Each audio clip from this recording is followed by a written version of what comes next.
आज भी जब शास्त्रों में लिखित किसी आज्ञाकारी पुत्र का वर्णन होता है तो सभी के मुख पर श्रवण कुमार का नाम अवश्य आता है। ये कहानी त्रेता युग की है।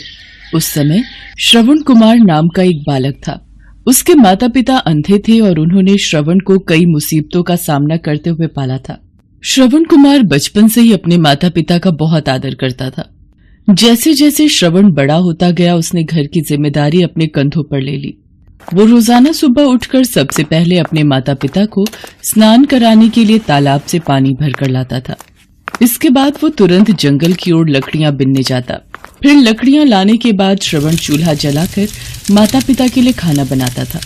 श्रवण को इतनी मेहनत करते देख उसकी माँ हमेशा उसे मना करती थी, फिर भी श्रवण नहीं मानता था। श्रवण बेटा, तुम इतना सारा काम अकेले क्यों करते हो? खाना तुम मुझे बनाने दिया करो, मैं आसानी से बना लूंगी। इसके बदले तुम थोड़ा आराम कर लिया करो बेटा, तुम भी सारा दिन काम करते करते थक जाते हो। माताश्री, मैं ये सारे काम आप लोगों के लिए ही तो करता हूँ। भला अपने माँ बाप के लिए किए गए कामों में कैसी थकान, उल्टा मुझे तो खुशी मिलती है। श्रवण कुमार की इन बातों को सुनकर उसकी माँ भावुक हो गई।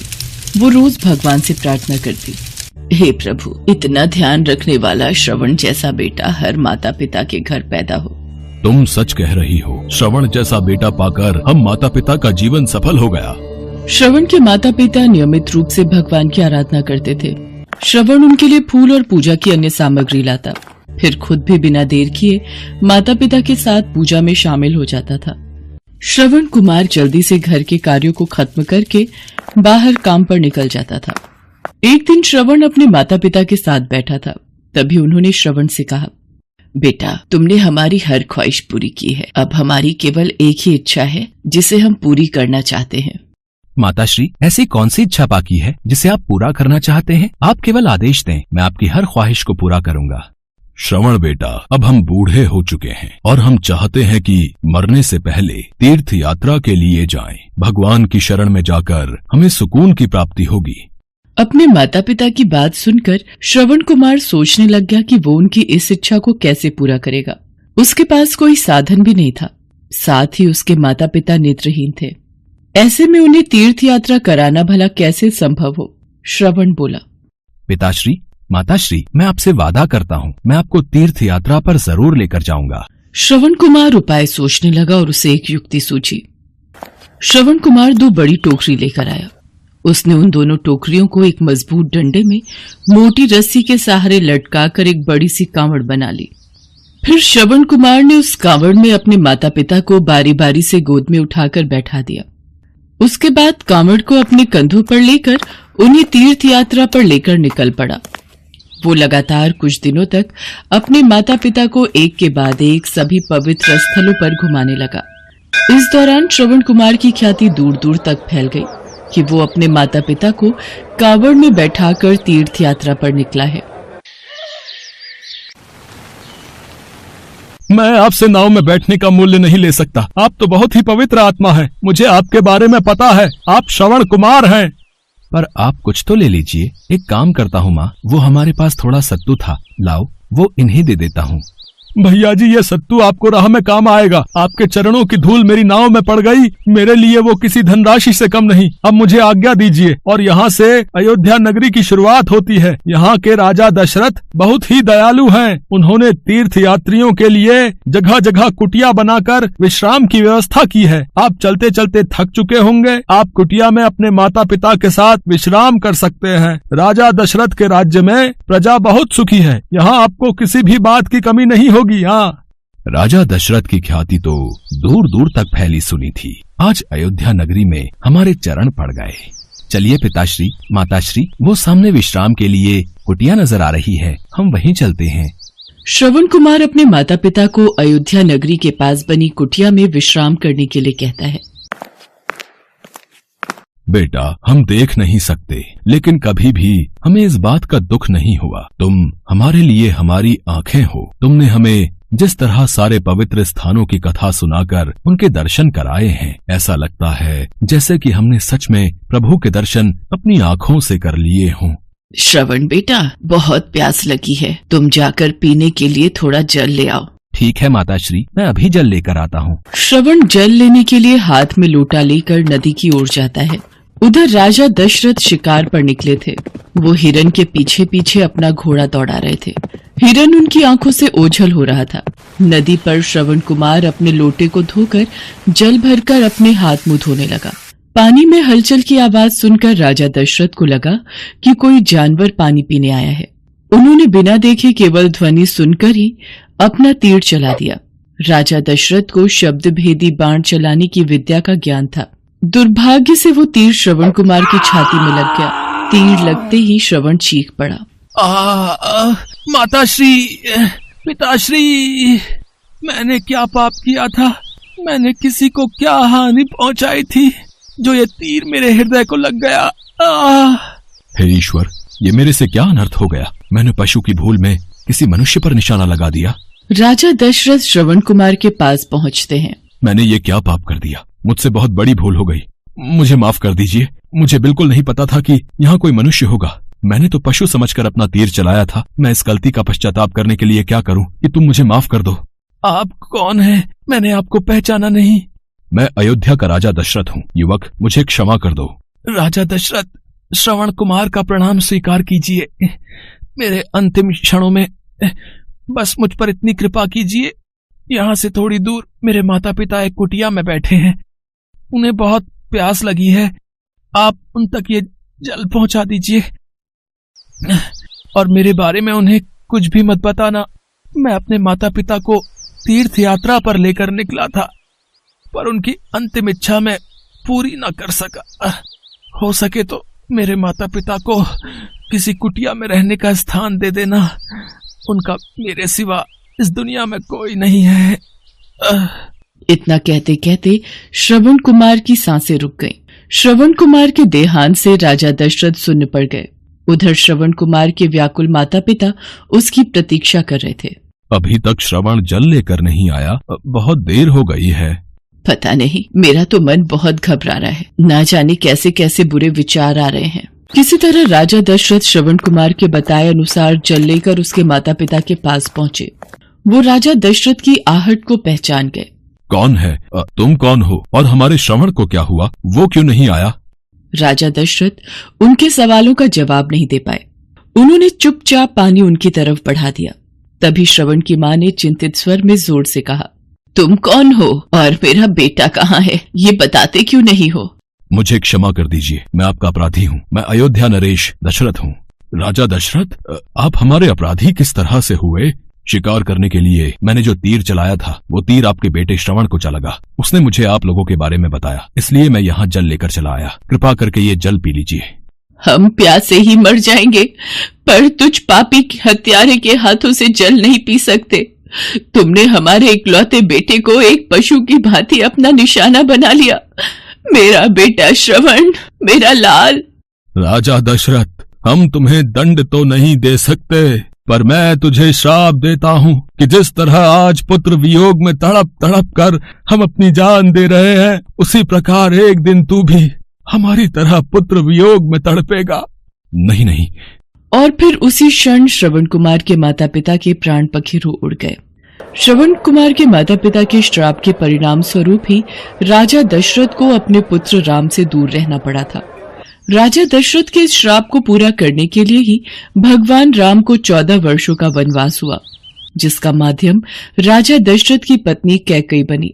श्रवण के पिता की ही तरह राजा दशरथ भी अपने बेटे के वियोग में तड़पने लगे और उन्होंने अपने प्राण त्याग दिए।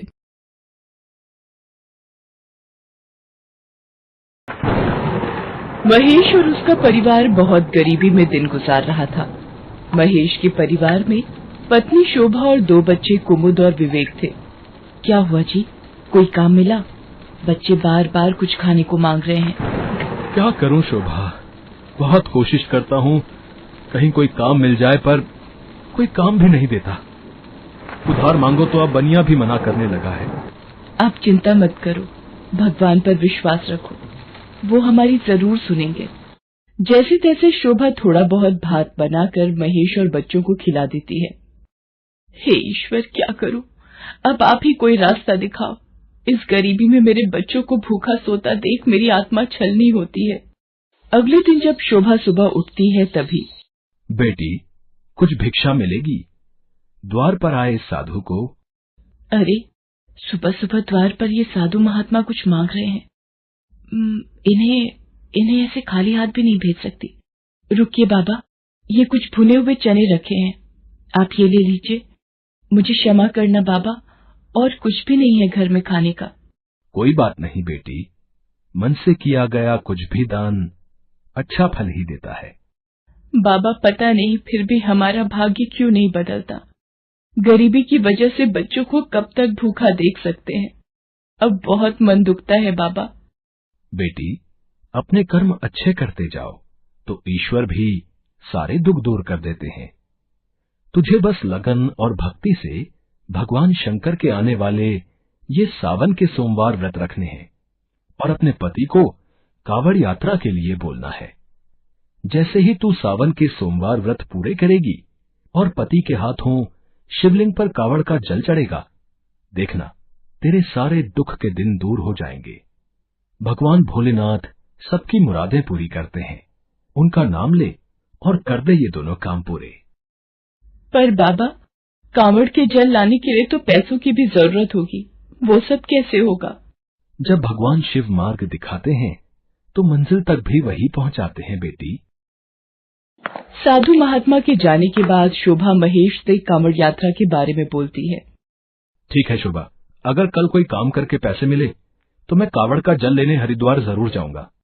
अगले दिन शोभा पहला सोमवार व्रत रखती है और शिव मंदिर में जाकर शिवलिंग की पूजा करती है। उधर महेश भी काम की तलाश में निकलता है, पर कोई भी उसे काम नहीं देता।